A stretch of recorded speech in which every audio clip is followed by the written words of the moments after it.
AJL Enregistrement Sonore présente Voilà la voix, une émission présentée par Alexis. Voilà la voix, la chaîne d'interview des comédiens voix.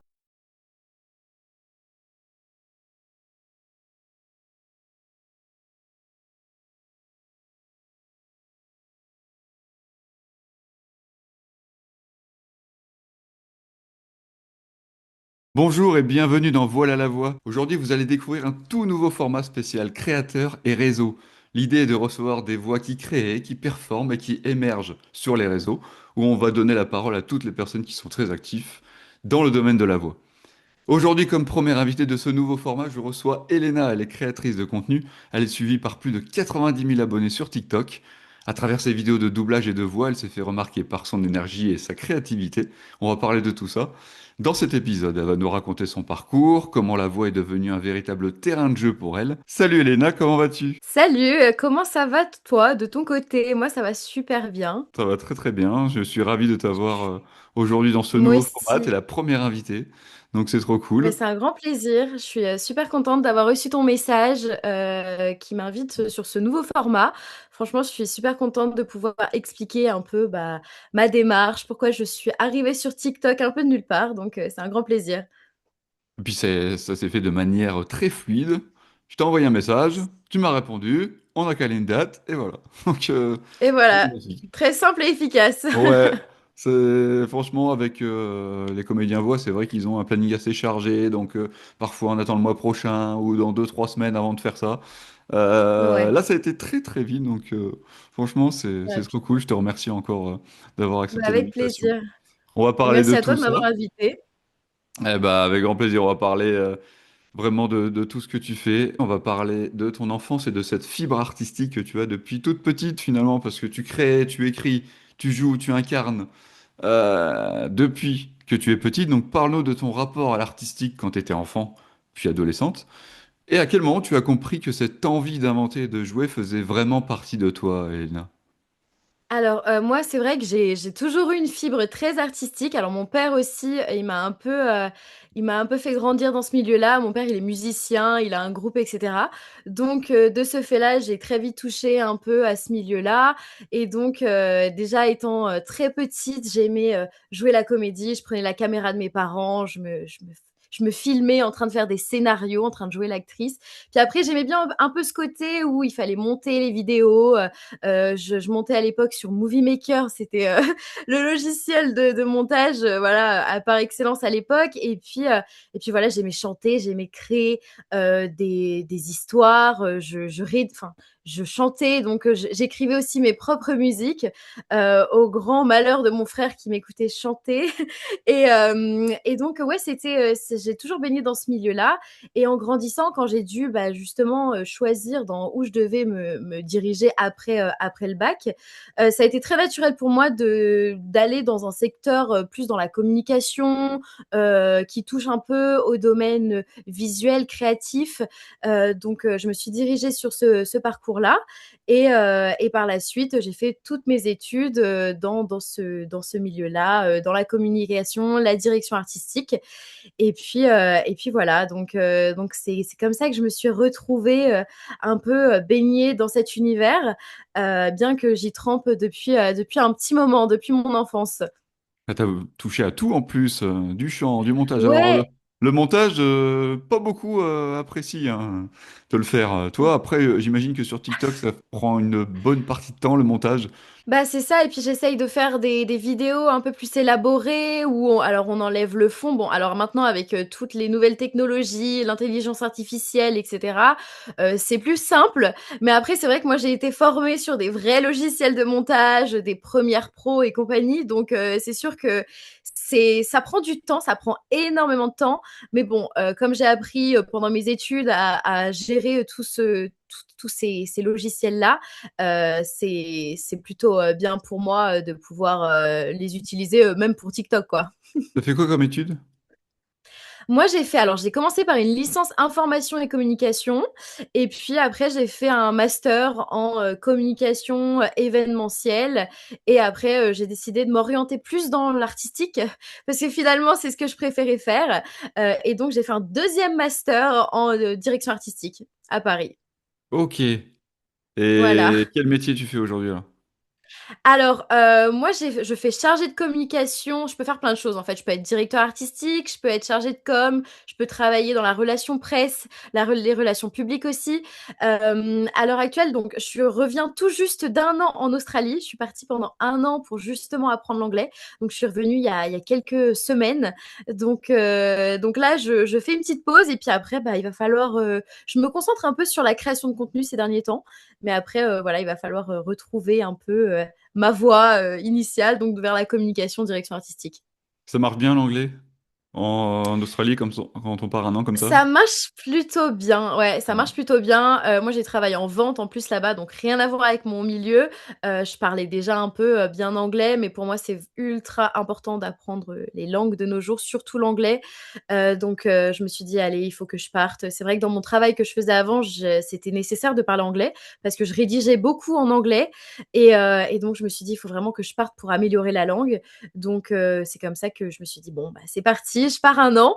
Et en fait, bah, de travailler en Australie, dans le milieu de la vente, où on est vraiment en pleine immersion, là, il n'y a pas le choix, faut parler anglais, quoi. Donc c'est pour ça, ça m'a vraiment bien aidée, parce que c'est vrai qu'en France, on a un peu tendance à avoir un peu peur de parler, mine de rien. C'est comme se lancer sur les réseaux, on a un peu peur du jugement des autres, est-ce que j'ai un bon accent ou non? Et puis en fait, quand on part dans un autre pays, tout le monde s'en fout, quoi. Tout le monde s'en fiche de si on parle bien anglais ou pas, on se fait comprendre et puis après ça enlève un certain blocage qu'on peut avoir ici. Donc, c'est super pour ça. En France, on s'arrête beaucoup sur les détails quand même. Sur C'est vrai, les c'est vrai. autres, se comparer, tout Ah ça. mais J'ai absolument. l'impression que dans les autres pays, c'est pas ça, quoi.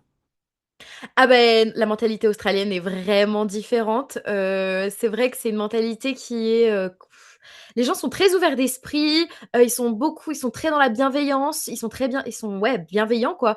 Et donc, il y a pas trop de jugement. Donc, ouais, c'est vrai qu'on se sent très vite à l'aise et puis du coup, ouais, comme je dis, ça enlève une certaine barrière de la langue, quoi.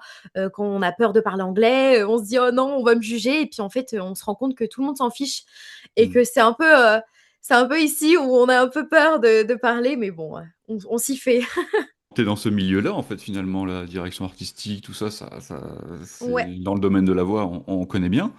Donc, ouais. finalement, t'es pas si loin que ça de la réalité. T'aurais pu faire un Non. métier complètement différent et puis faire des vidéos sur les réseaux, comme ça peut arriver aussi à d'autres. Donc, tu as un parcours très structuré. Communication, double master, c'est ça, direction Mmh, artistique, luxe, expérience à c'est ça. l'étranger, on en a parlé. Ouais. C'était important pour toi de construire cette base avant de faire autre chose. Mettons Mmh. ce départ d'un an pour apprendre l'anglais, comme tu disais, pour toi, c'était essentiel pour ta carrière. Ouais, bah, c'est vrai que on a très vite tendance à tout ce qui est milieu artistique. Moi, avant de choisir mon parcours, je me suis dit: «Où je veux aller après le bac?» Et le premier truc que je me suis dit, c'est: «OK, qu'est-ce que tu aimes faire depuis que tu es petite?» Et je me replonge un peu dans ces années où, j'aimais, justement créer, faire des vidéos, faire du montage, jouer un peu, à l'actrice. Et en fait, je me suis dit: «Mais il me faut vraiment un milieu artistique» et donc c'est comme ça que je me suis retrouvée dans ce secteur-là. J'ai toujours voulu faire ça un peu, de la voix, être actrice et cetera, mais c'est un peu des métiers où on se dit où la famille, on dit: «Non, mais c'est des métiers inatteignables, en fait. C'est que pour les personnes qui ont, soit de l'argent, soit, enfin, il y a toujours quelque chose, moi, je sais qu'il y avait un petit frein. Donc je me suis dit: «Je vais d'abord construire ma carrière, dans la vie, professionnelle, communication, luxe et cetera», secteur dans lequel j'ai évolué. Et puis c'est vrai que partir à l'étranger, ouais, ça a été, dans le cursus, communication pour ensuite, avoir, plus de poids sur mon CV, bah, pour des futurs jobs, surtout dans le luxe et cetera.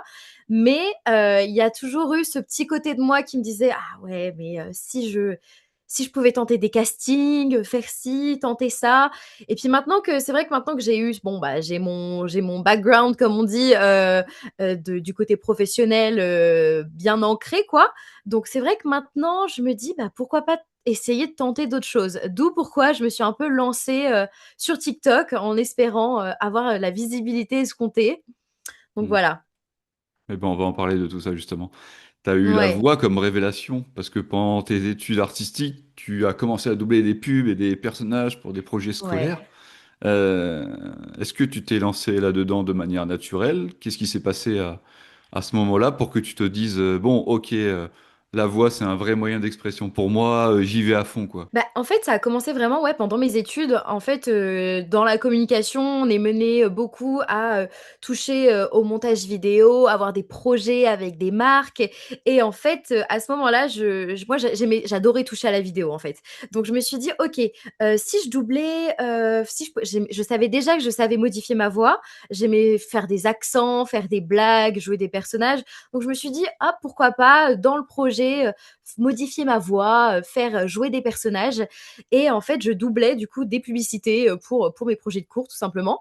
Et puis en fait, quand on était face à des profs ou même quand on passait face aux élèves, en fait, j'ai eu beaucoup de retours me disant ah mais c'est super, tu devrais te lancer, il y a vraiment un truc dans ta voix qui fait qu'on s'y croit vraiment. Et puis après, c'était mes profs à l'époque, c'était aussi des gens qui avaient des comptes Instagram avec beaucoup d'abonnés. C'était des intervenants en fait, c'était pas réellement des profs.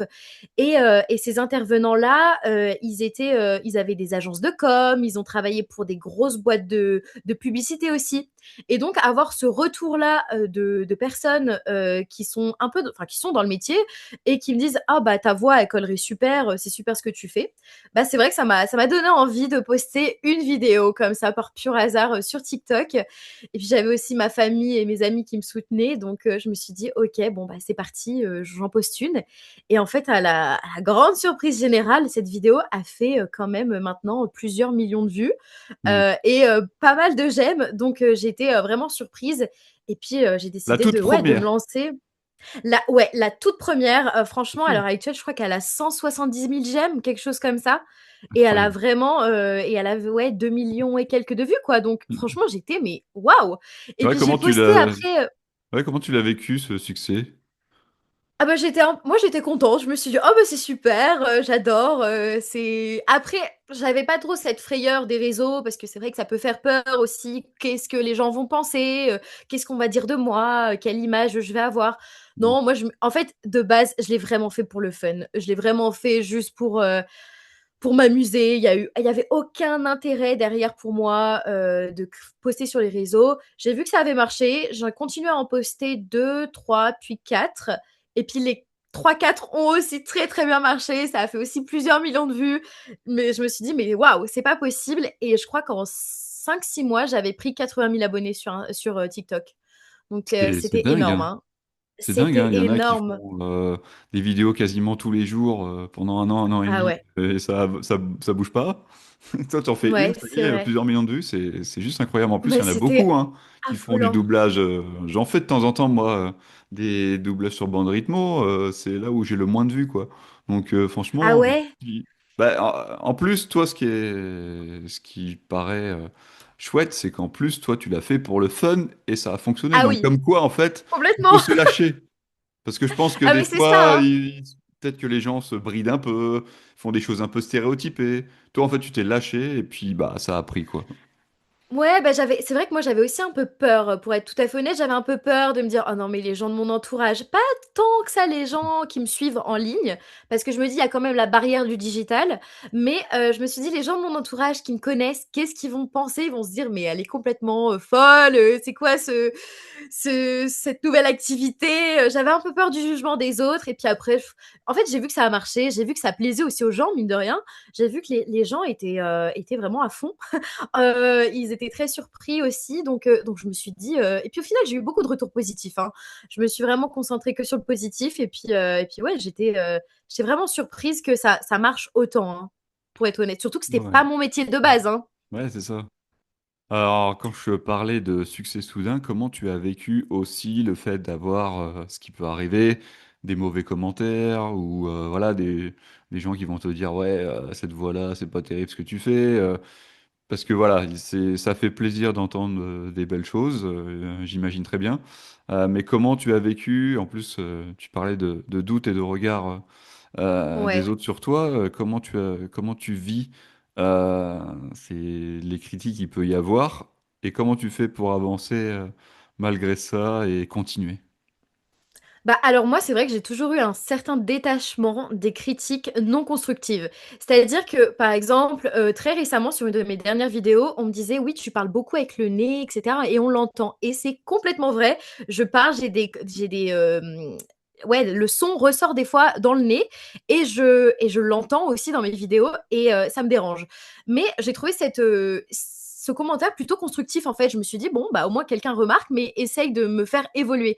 Quand c'est des critiques un peu négatives, juste histoire d'être méchant, après j'ai pas réellement des méchants commentaires, mais quand j'ai des critiques, non constructives, bon, des fois moi ça me fait rire parce que alors ça c'est vraiment, dans les commentaires, quand on me dit: «Ouais, ça ressemble pas du tout à la voix» ou quoi, dans les commentaires, c'est vrai qu'il y a des gens qui viennent me défendre et j'adore regarder, ces personnes-là. Je me dis: «Mais ils sont tellement gentils, avec moi, de me défendre, de dire non mais elle est juste là pour imiter ou donner sa voix, mais pas tant pour, enfin, je le prends pas tant à cœur parce que c'est pas en réalité, je cherche pas à imiter réellement les vrais comédiens voix off. Il J'essaye faut de pas, poser justement. ma propre voix. Oui, oui, voilà. Exactement. Alors c'est vrai que j'essaye de me rapprocher de ce qu'ils font pour coller au mieux au personnage, mais voilà, moi c'est pas mon métier initialement. Donc Mmh. en fait, je le prends pas aussi à cœur que si c'était mon vrai métier et que c'était mon métier en fait, tout simplement. Ouais, c'est bien d'apprendre les techniques par rapport et travailler avec le mimétisme, mais il faut surtout utiliser sa voix à soi et que ce soit crédible. Que ce soit Ouais, crédible c'est avec ta ça. voix, parce que c'est pas, il faut pas imiter. C'est pas forcément la bonne méthode. Il y en a qui voilà, sont dans l'imitation pure et voilà, tant mieux, ça leur appartient. Mais pour performer en voix, il faut surtout trouver son identité, en fait. Et je voulais dire un truc par rapport à ton côté, ta voix qui remonte dans le nez. Moi, j'ai le même souci. Ah Et ouais? ouais, ouais, j'ai le même problème. Et moi, en fait, je sais pas toi, mais moi, j'ai un problème au sinus. J'ai la, Mais moi aussi, j'ai la, j'ai le voilà, nez constamment bouché. c'est ça, mais moi, j'ai la cloison nasale qui est déviée d'un côté et j'ai les cornets du nez qui sont plus gonflés que la moyenne de l'autre côté. OK, Et du coup, c'est pour ça que on parle avec le nez souvent, c'est quand on a des problèmes de sinus. ouais. Et c'est assez drôle. Le seul moyen d'enlever ça, c'est l'opération, quoi. Bah, alors, moi, j'ai une copine à moi qui a fait du chant, et cetera, qui m'a donné quelques petites astuces du genre prendre une paille, souffler, dans l'eau pour que ça descende, que ça descende un peu plus dans la gorge, Mm. ce genre de petits tips là. On m'a envoyé plusieurs vidéos de coach vocal, mais c'est vrai que j'ai plutôt l'impression que c'est quelque chose qui est plus, physique en fait, ouais, lié à une opération, future que plutôt, voilà, de l'exercice. Je pense que c'est un truc qui est depuis toujours. Moi, je l'ai depuis toujours. Donc, je sais pas si vais réussir réellement avec des exercices à enlever ce défaut-là, même si je peux essayer. Tu parles souvent de ton côté un peu clownesque, très sincère. Ouais. En quoi les réseaux t'ont aidé à t'assumer davantage C'est vrai que moi, j'ai toujours aimé rire, rigoler, faire des blagues. On m'a toujours catégorisée de beauf. Je sais pas si c'est réellement un compliment, mais c'est vrai que j'ai toujours aimé faire le pitre, en fait. Et donc, en fait, jouer un peu ces personnages sur les réseaux, ça permet aussi d'exprimer un certain côté de ma personnalité que j'assume en vrai dans le milieu de tous les jours. C'est vrai que j'ai un peu ce côté-là, même quand je travaille dans des grosses sociétés ou autres, ça ressort toujours souvent parce que je veux pas être fake entre guillemets, je veux pas avoir une image que je ne suis pas. Et donc ouais, ça me permet aussi d'assumer un peu ce côté créatif justement, voix, personnage, de jouer d'autres personnages. Et vraiment, j'aime beaucoup ce côté-là que je peux montrer sur les réseaux sociaux parce que ça fait partie de ma personnalité et je peux pas non plus le montrer bon, tous les jours dans n'importe quel milieu. Donc ça me permet de l'exprimer autrement sur ces plateformes-là. maintenant que tes vidéos ont pas mal marché avec plusieurs millions de vues et pas mal de commentaires, comment tu envisages d'utiliser TikTok maintenant dans ton parcours et quel est le but ultime pour toi à l'avenir? Alors moi, c'est vrai que TikTok de base, comme je l'ai dit, c'était juste pour m'amuser, c'était juste histoire de poster. Je pensais pas avoir un tel entre guillemets «succès». Hem Là, à l'heure actuelle, c'est vrai que j'ai un peu changé mon angle. Je me suis dit: «Bon, OK, maintenant que ça a fonctionné, qu'est-ce que tu peux en faire?» Donc c'est toujours pour l'amusement évidemment, hein, je vais pas faire ça, pour l'argent ou je ne sais quoi, c'est pas du tout mon principe. Mais c'est vrai que je me suis dit: «Bon, c'est vrai que je peux l'utiliser pour avoir de la visibilité, pourquoi pas être repérée aussi?» parce que c'est vrai que le secteur de la voix off, mine de rien, c'est un secteur qui est assez fermé. Tout le monde n'y a pas accès. Il faut être comédien, il faut avoir peut-être fait, voilà, des écoles de comédie, de théâtre, ce qui n'est pas mon cas. Donc je me suis dit: «OK, autant voir les choses en grand». Moi, c'est vrai que j'ai toujours été dotée d'une grande ambition. Donc je me suis dit: «Pourquoi pas utiliser la visibilité pour, pourquoi pas, être repérée, sur les réseaux sociaux, sur TikTok principalement, par des, je sais pas, par des casteurs. C'est vrai que j'ai déjà été contactée d'ailleurs par des casteurs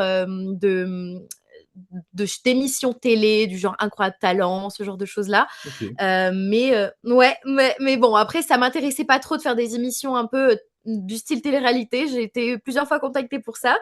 Mais ouais, je préfère avoir des vrais projets où je peux développer ma créativité, etc.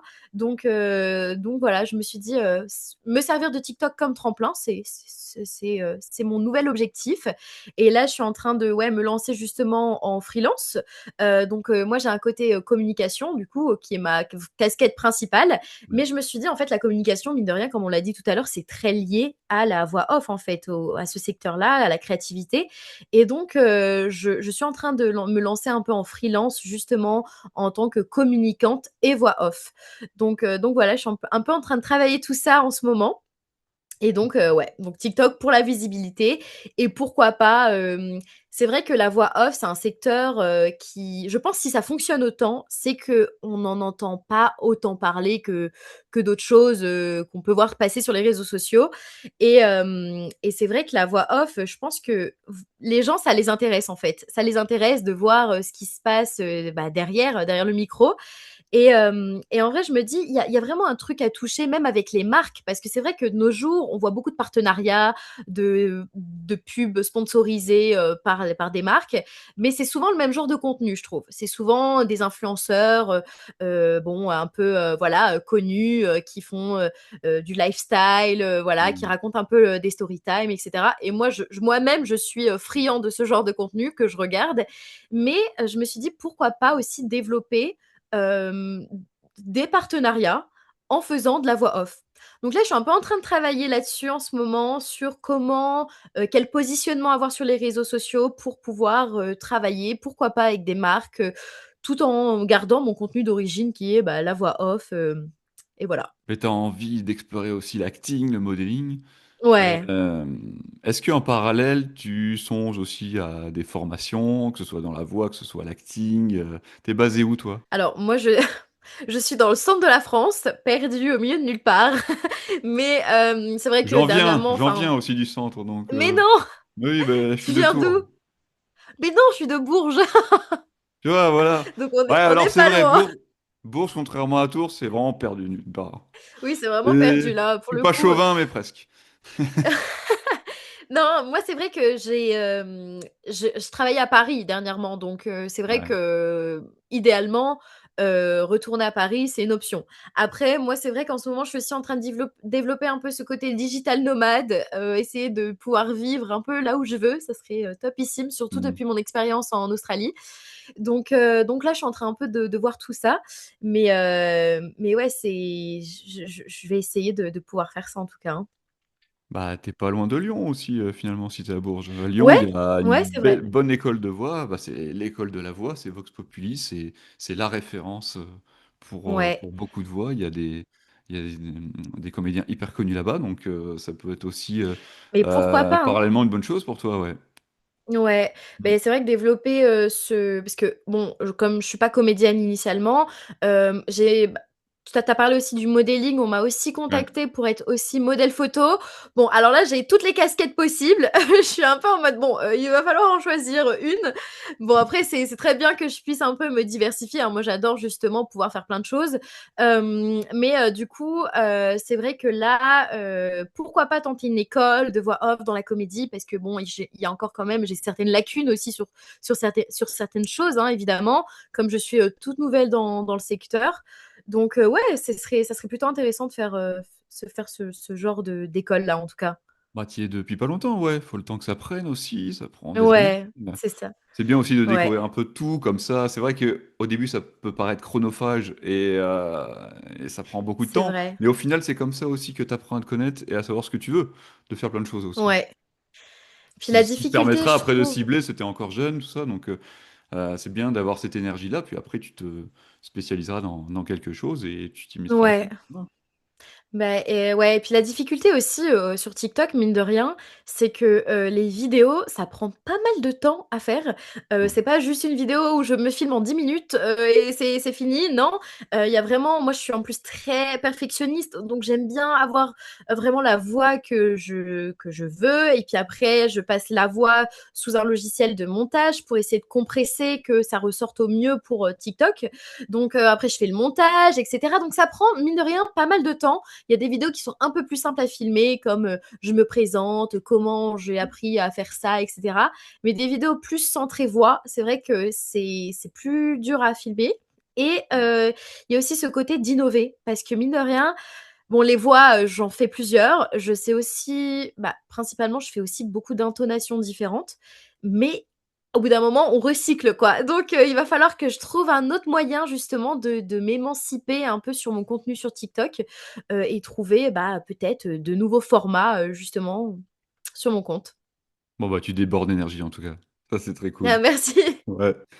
Est-ce que tu as un message à passer aux auditeurs? Ouais, bah, alors moi, il y a un truc, qui est ultra important pour moi, je c'est mon, mantra de tous les jours. Je suis à vraiment dans la positivité, absolue. C'est vrai qu'on parlait tout à l'heure des mauvais commentaires, pour moi, c'est ultra important de dire aux gens de alors c'est un peu le message bateau que tout le monde dit, mais de se lancer, de pas avoir peur, parce que c'est vrai qu'on a tendance à se brider, mais un jour, on m'a dit vraiment, «Pour réussir, il faut du culot». Et depuis que j'ai entendu ça, je vais partout au culot. Je me dis: ça marche pas, tant pis, c'est pas grave, c'est que tu devais aller ailleurs». Mais j'ai vraiment un peu ce dicton de me dire, «Tente les choses et tu verras où ça t'emmène». Et en fait, bah, je le vois avec moi-même sur les réseaux. J'ai voulu me lancer en ayant un peu cette crainte de me dire: «Mais qu'est-ce qu'on va penser de moi? Où est-ce que je vais aller?» Et puis finalement, ça a fonctionné et j'ai des retours ultra positifs. Donc voilà. Et aussi avoir une très bonne routine. Moi, je suis à fond dans le développement personnel, j'adore ça. Mm. Et d'avoir une bonne routine, c'est très important, le sport, et cetera, pour avoir une hygiène de vie, correcte. Et justement, en fait, c'est ce qui va nous pousser mentalement, en fait, à oser les choses. Donc voilà, c'est mon petit conseil, du jour, développement personnel. Ouais, je me disais ça hier, que le sport, moi j'en ai fait pendant des années, et là j'ai arrêté Ouais. depuis 1 an, 2 ans, et c'est vrai que alors oui, ça prend du temps, mais Ouais, c'est incroyable les bienfaits que ça peut mais donner. c'est Tes exceptionnel, nuits ton sommeil il est de meilleure vraiment. qualité, tu plus cool, plus libre, enfin, moins à Ah fleur mais de peau, clairement, enfin hein. ça joue sur plein de choses, ouais. Ça joue énormément. Moi, j'ai été inspirée beaucoup d'un livre qui s'appelle, alors en français, c'est Le Matin Miracle et en anglais, c'est The Miracle Morning. Mais en fait, c'est un livre, en fait, qui nous donne toutes les petites clés, de quelqu'un qui avait une vie pas très facile, et en fait, qui a eu un accident de voiture et cetera. Et en fait, cette personne-là, elle a commencé à, adopter au quotidien certaines choses tous les matins, faire du sport, écrire dans un journal, faire de la lecture, des petites choses où qu'on pense pas forcément. Et en fait, même si ça prend que 5 minutes, en fait, c'est des choses, on se rend pas compte, mais sur le long terme, en fait, ça nous met vraiment dans une énergie positive, d'oser les choses. Et moi, personnellement, ça a vraiment très bien marché pour moi. Donc je recommande ça, de lire ce bouquin. En tout cas, il est super. Ouais, j'en ai fait des épisodes, je pense que c'est le meilleur des messages qui a été passé, je crois, le développement Ah bon? personnel à Ah la bah, je fin. suis ravie. Ah franchement, là, super. Ça Ah finit bah, je très, suis très ravie. bien. Bah, ça me fait plaisir parce que c'est aussi un côté de ma personnalité où moi, mes amis me le disent tout le temps, je suis tellement à fond, tout le temps pleine d'énergie, à dire: «Mais les gars, il faut oser, il faut faire ci, il faut faire ça», bon, après j'ai pas raison sur tout, hein. J'ai pas la vérité absolue, mais c'est vrai d'essayer de pousser les gens à réussir, les tirer vers le haut et de pas être dans le jugement. Pour moi, c'est vraiment un message clé et voilà. Non, mais garde ça. Franchement, je Merci. t'encourage. Dernière question. Si tu avais un rêve, un seul, Alors là c'est assez là, global, hein. si c'est mon côté, alors comment dire? Moi, c'est vrai que je te dirais de mon rêve, ça, c'est de pouvoir réaliser tous mes rêves, tu vois? D'avoir Alors, t'es une gourmande, toi. lanterne là d ouais, ouais et qui me en fait, qui me fait exaucer tous mes rêves. Mais non, ça, c'est le côté un peu, impossible donc non, si j'avais un rêve, bah, en fait, pour moi, le rêve absolu, c'est d'être heureuse, hein, il y a pas être heureuse professionnellement, être heureuse j'ai pas tant un rêve précis, c'est vraiment le bonheur, être heureuse, développer, ce que j'aime faire au quotidien, être heureuse dans ma vie professionnelle, dans ma vie personnelle. Ouais, pour moi, c'est ça, l'ultime, rêve, absolument. Mais comme je dis vraiment tout le temps, moi, j'ai pas de rêve, j'ai que des objectifs donc go! Ok, ouais, ça c'est pas mal. C'est pas mal. Moi, c'est ce que je me dis Ouais. toujours. J'ai pas de rêve parce que se dire avoir des rêves, c'est peut-être le garder dans cette case rêve et moi, Hmm. je veux pas être comme ça. Je veux me dire: «Je garde pas ça dans le côté rêve, je garde ça dans le côté objectif», comme ça je sais où je veux aller. Ah, si tous les objectifs qu'on arrivait à réaliser, c'était nos rêves, hein, ce Ah serait ouais, génial, ouais. ouais, c'est vrai. Oui, c'est vrai. Eh ben super, ben merci beaucoup, Bah, Léna. avec plaisir, C'était avec plaisir. super. C'était un grand plaisir de Et bah, pouvoir je faire te la souhaite vraiment l'émission. une grande énergie encore et une bonne continuation à toi. Bah, merci beaucoup en tout cas. J'étais ravie de pouvoir faire l'émission en tant que première personne interviewée. C'était avec De grand ce, plaisir. ouais, de ce nouveau format, ouais, c'est ça. Voilà. Merci à toi et merci à vous, les Merci. auditeurs, auditrices. Et je vous souhaite à tous une bonne journée et à bientôt sur Voilà la Voix. Ciao! Salut. À bientôt avec Alexis pour de nouveaux podcasts. À suivre prochainement, un nouvel épisode de Voilà la voix présenté par Alexis.